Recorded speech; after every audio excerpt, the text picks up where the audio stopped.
tiba-tiba Pamdalnya menyuruh saya masuk. Nah di dalam isinya anggota dewan semua yang mau dilantik. Sampai saat pelantikan, pembacaan segala macam doa, saya ada di dalam, jadi secara tidak langsung saya ikutan dilantik. Karena saya berdiri ikut membaca pointer.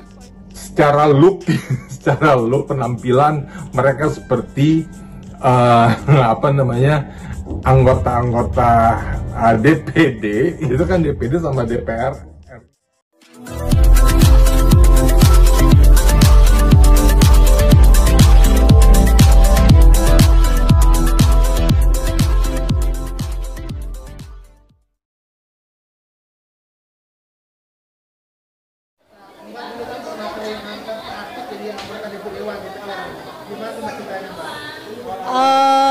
Sebuah kepercayaan yang datang menjadi sebuah rezeki yang harus saya jaga amanahnya.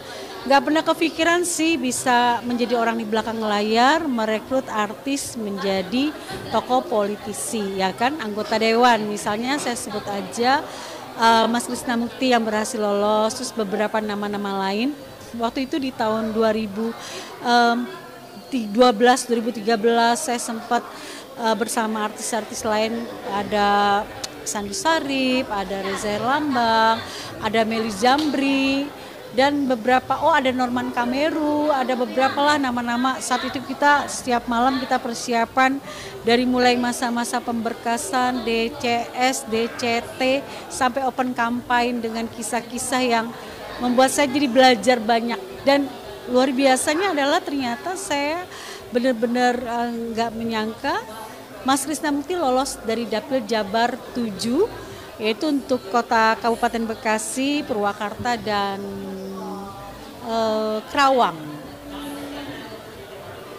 Mbak, kalau boleh tahu sama Mbak ini mendampingi artis seperti itu jadi yang terlewat, ada Mbak hal lucu cerita unik gitu yang jadi sama Mbak sendiri? Banyak banget cerita uniknya. Pertama adalah saat itu saya tuh nggak begitu memahami tentang politik gitu loh.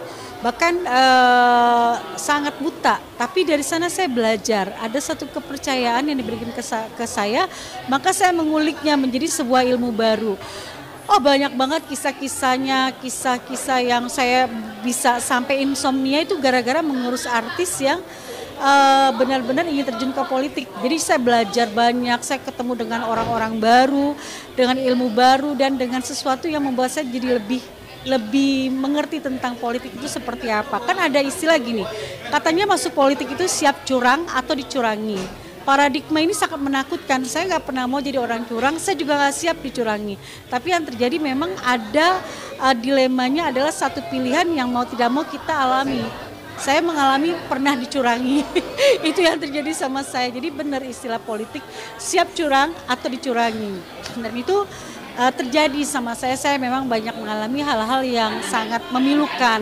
Tapi saya tidak pernah menyalahkan siapapun, ini terjadi karena adanya kesempatan di mana saya saat itu memang sangat selalu tidak enakan, selalu iya-iya, dan itu sebuah proses pematangan saya bertumbuh menjadi manusia yang saat ini belajar lagi untuk bisa belajar lebih tegas, bisa belajar dari segala peristiwa untuk lebih matang lagi. Semoga tidak pernah lagi mengalami dicurangi. Itu aja sih. Mungkin udah tahu lah ya Abud kasus-kasus saya waktu itu di politik seperti apa gitu kan. Kalau ada hal lucu hal lucunya gitu? Apa? Hal yang lucu? Yang lucu adalah ini yang menarik. Mungkin nggak banyak yang tahu, tapi sebagian besar tahu waktu itu. Jadi saat Mas Krishna dilantik tanggal 1 Oktober 2014, saya dari jam 6 pagi, saya pakai kebaya tuh nemenin Mas Krishna. Jadi entah kenapa waktu di depan saat pelantikan mau masuk, istri-istri para anggota dewan ini dilantik, nggak ada yang masuk tuh, nggak bisa masuk. Saya ngobrol sama Mas Guru Soekarno Putra, saya masih ingat banget waktu itu saya, Mas gimana apa kabar? Pokoknya ngomong-ngomongin soal inilah, Mas Guru kan juga dilantik waktu itu kan. Nah entah kenapa saya kasihkan ngobrol, say hey sama Mas Guru. Tiba-tiba Pamdalnya menyuruh saya masuk. Nah di dalam isinya anggota dewan semua yang mau dilantik. Sampai saat pelantikan, pembacaan segala macam doa, saya ada di dalam, jadi secara tidak langsung saya ikutan dilantik. Karena saya berdiri ikut membaca pointer pelantikan. Sampai selesai pelantikan, itu pelantikan DPR RI, DPRD, DPD, saya foto-foto. Ada foto-foto yang saya sempat waktu itu dari fraksi PKB ya, saya foto sama ketua kedai ketum PKB itu Caimin, masih Caimin. Ya terus juga saya foto-foto dengan anggota dewan lain sampai selesai. Bukan hanya selesai di foto-foto, besokannya saya nginep bermalam. Jadi ada sidang paripurna yang wake out itu loh, kasus Cepopong yang Palu mana saya nginep di situ di sidang paripurna, nginep sampai pagi. Jadi saya berkebaya dengan bulu mata dan lengkap dengan make up itu sampai jam 6 pagi. Waktu itu saya barengan sama Pak Imam Nahrawi yang sempat menjadi mantan Menpora. Mantan Menpora, kita di situ duduk-duduk. Jadi pelantikan itu sampai subuh, saya berkebaya, tanggal 2 Oktober subuh baru pulang. Itu cerita lucu. Dan saya masuk headline salah satu majalah, saya sebut aja ya Tempo, karena saya sama Srisna foto-foto dan itu jadi headline news. Karena ada anggota dewan baru selesai dilantik malah foto-foto. Itu kayaknya foto-fotonya di atas-atas dengan gayanya Mas Srisna yang cuek itu loh. Ada foto-fotonya semua, saya masih ada file. Nggak ada saya kiranya anggota dewan, bahkan sampai hari ke-7 Mas Srisna mulai masuk ke ini, Pamdal tuh kalau saya selalu siap, kan ada lip khusus anggota dewan ya kan. Saya dandan dengan kata Mas Risna gini, lu sih dandanan lu kayak anggota dewan. Nah makanya besok-besok coba nanti confirm ke Krisna Mukti deh, ini cerita bener. Selain saya ada lagi.